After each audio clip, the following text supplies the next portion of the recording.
Hello again. As you know, I'm still a student and I'm studying abroad. So I've been a student for a long time, and during that time I realized a lot of practical stuff that could help minimize the stuff you have to carry and also save a significant amount of money over time if you are interested in these tips. I think these tips will be mostly practical for college students, but if you are going to high school, and I don't know how high school rules are in other countries, they might be useful for you as well. So the first thing that I realized since I'm studying abroad was that I didn't want to buy notebooks while I'm here, because then I will have to take them home, I guess, or no, I really don't. It just seemed kind of wasteful to buy notebooks. I probably wouldn't feel anyway. So for that reason, I'm taking a laptop to class and I am taking notes on that. Now I know this doesn't seem like a huge innovation for me, since I always liked writing with my own hands. And this has been a pretty big change for me, but I think you just have to get used to it, and after that,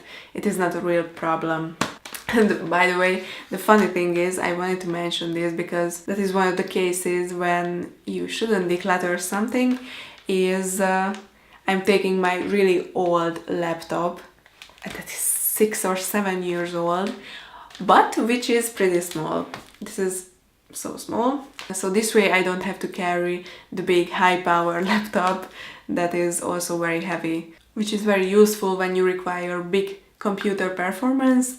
But when you have to carry it somewhere, it is not convenient. I'm really glad that I didn't declutter this small laptop, because then I can take notes on it. Plus, the funny thing is with laptops is that it is so much easier to organize your notes, and you can even print them out if you really want to read them. And this way you are more environmentally conscious because you are not wasting paper. And the second thing I want to talk about is books. It can be really expensive to buy all those books that are required from you, or that they are saying they require for you to buy and to read. So my advice to you is that, especially when you are starting university and you have no idea if these books are useful to you, then don't buy everything.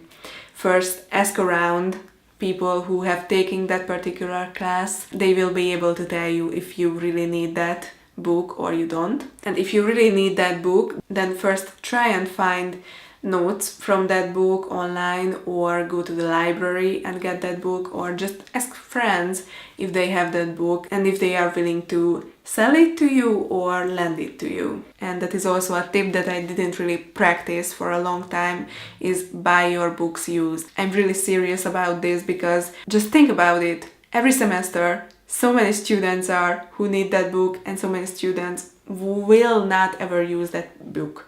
So it doesn't make sense to buy the books new. And when you are done with the book, then sell it, because it will be really easy to sell it if it is still a requirement for the other students to buy. And if you bought a book used and you resell it, I don't say that you will make money on it, but you will not have spent anything on that book, which is pretty great compared to how much that book originally costs. So these two things were very strictly related to studying and taking notes and books. But there are a lot of stuff that surrounds university that can cost you money that probably shouldn't, because on the long term it can cost a lot of money. So the first one really requires just a small amount of preparation. Take your food from home. That is only if you have long days where you know you will need a lunch, but it is very likely that you will end up with an unhealthy lunch or a very expensive lunch if you don't take your own food and you are wandering around the streets lunchtime, you are hungry and you just want to eat something. You will probably lose all your rationality about this, and you probably won't pick something that is also healthy. So prepare your food at home and take it with you. It will be so much easier and so much more convenient. You are maybe living in an apartment by yourself, then I think the best solution is for you to cook at home. The same thing applies that I already said, that you will be eating much healthier.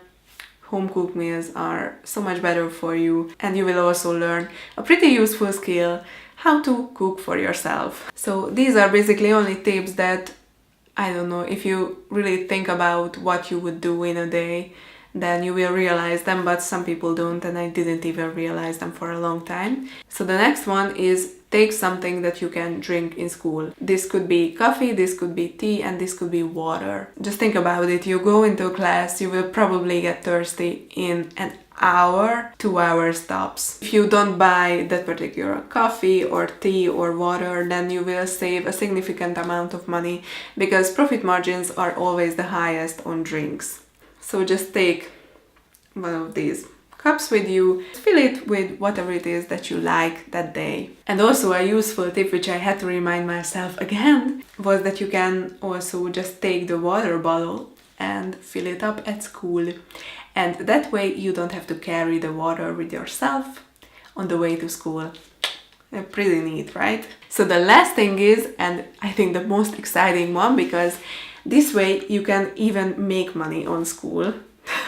It's a pretty effective way to save money, is to make money. So this final tip is look at what kind of scholarships you could apply to. Because if you have any extracurricular activities that you can prove that you have done, for example, being in a student organization, taking part in competitions, even winning competitions, then you are probably likely to be able to apply to a pretty neat scholarship. Sometimes even if you just have good grades, since you have already done that activity that is required for that scholarship, then it is like easy money. Apart from the fact that you will have to do a lot of bureaucratic stuff, you have to administrate a lot, you have to prove all the activities that are required for you to prove. But other than that, it is very much worth it, and I know some people who are living off of scholarships and who can cover all their living expenses off of scholarships. They can be a significant amount of money, and